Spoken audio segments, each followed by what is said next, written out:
Assalamualaikum warahmatullahi wabarakatuh. Perkenalkan, nama saya Muhammad Hafid Nur Rahman dengan NIM 204222146. Kali ini saya akan menjelaskan tentang teori belajar dalam mata kuliah psikologi belajar.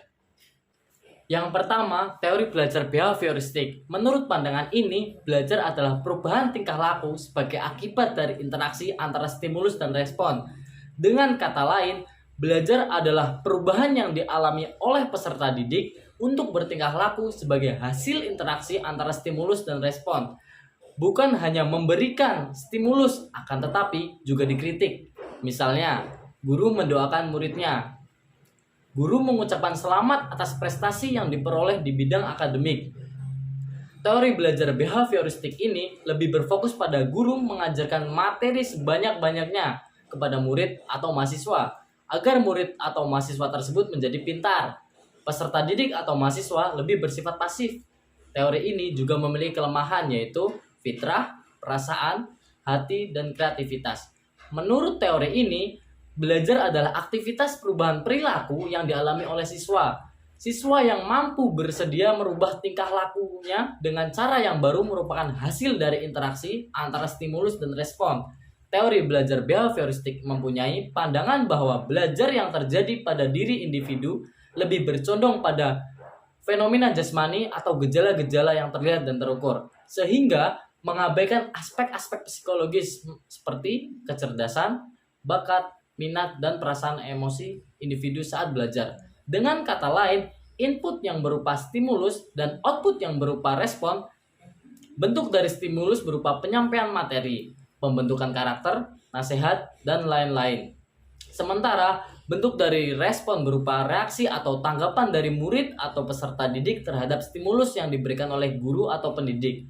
Proses yang terjadi antara stimulus dan respon tidak dapat diamati dan diukur.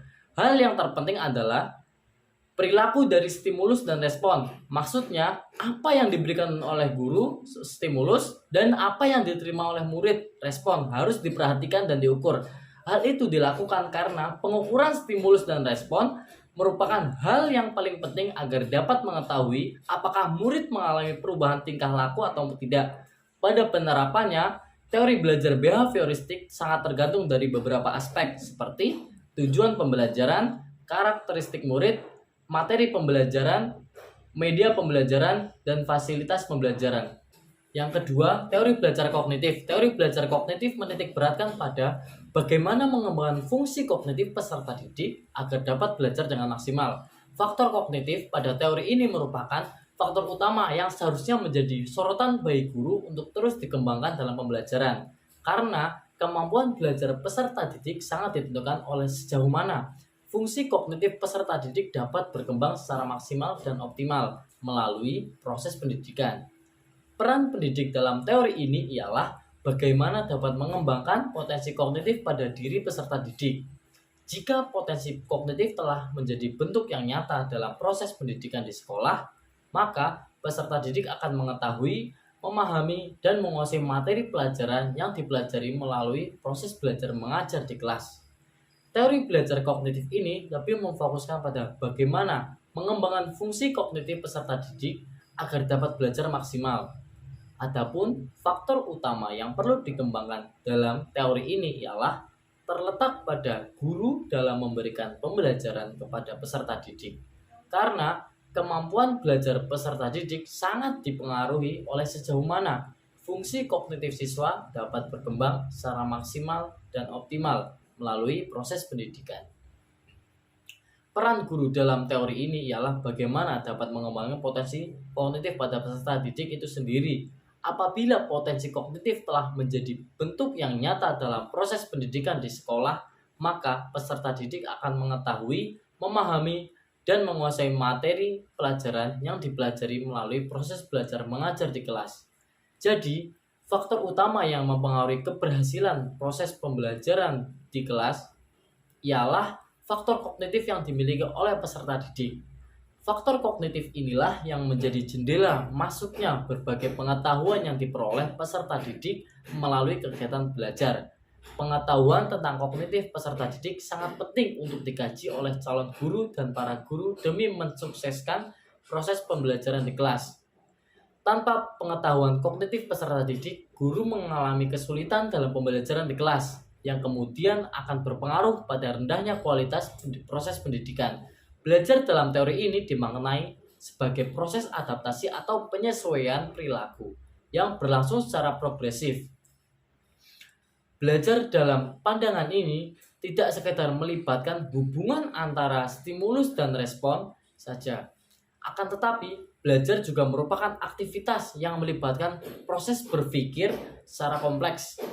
Dalam arti, selama proses belajar berlangsung, harus melibatkan adanya aktivitas kompleks di dalam otak individu. Oleh karena itu, teori belajar kognitif ini memandang bahwa belajar adalah sebuah proses berpikir yang mementingkan proses belajar itu sendiri daripada hasil belajarnya.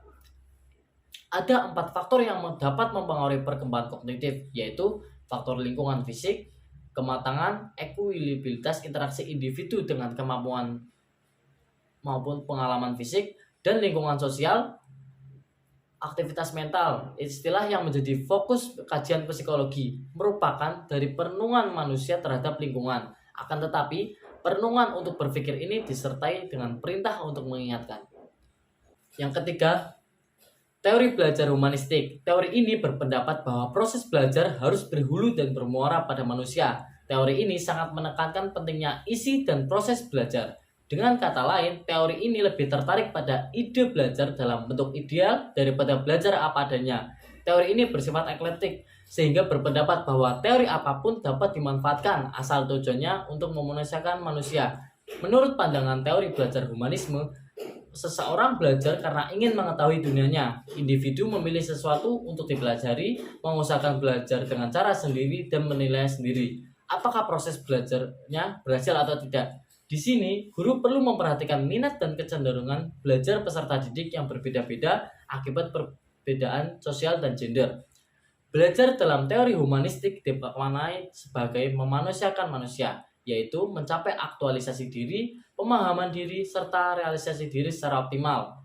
Teori ini lebih mementingkan isi yang dipelajari daripada proses belajarnya. Contohnya, guru mengajarkan murid tentang biologi kehidupan ikan.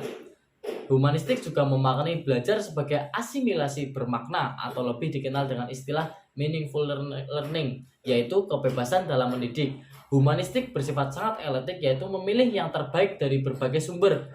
Kelebihan dari teori ini adalah motivasi dan pengalaman emosional sangat penting dalam peristiwa belajar. Contohnya, peristiwa disembelihnya anak Nabi Ibrahim yang bernama Ismail alaihissalam. Hal yang paling penting dari teori ini adalah kesadaran, yaitu melakukan tindakan atas dasar kesadaran. Penganut aliran humanistik ini mengakui adanya kebenaran tentang perasaan, persepsi, keyakinan, dan maksud-maksud tertentu sebagai perilaku batiniah yang menyebabkan seseorang itu berbeda antara yang satu dengan yang lainnya. Sehingga teori belajar humanistik ini, peserta didik dapat dikatakan berhasil dalam belajarnya jika ia telah mampu mengerti dan memahami lingkungan serta dirinya sendiri dengan sebaik-baiknya. Sekian materi yang dapat saya sampaikan, kurang lebihnya saya mohon maaf. Wassalamualaikum warahmatullahi wabarakatuh.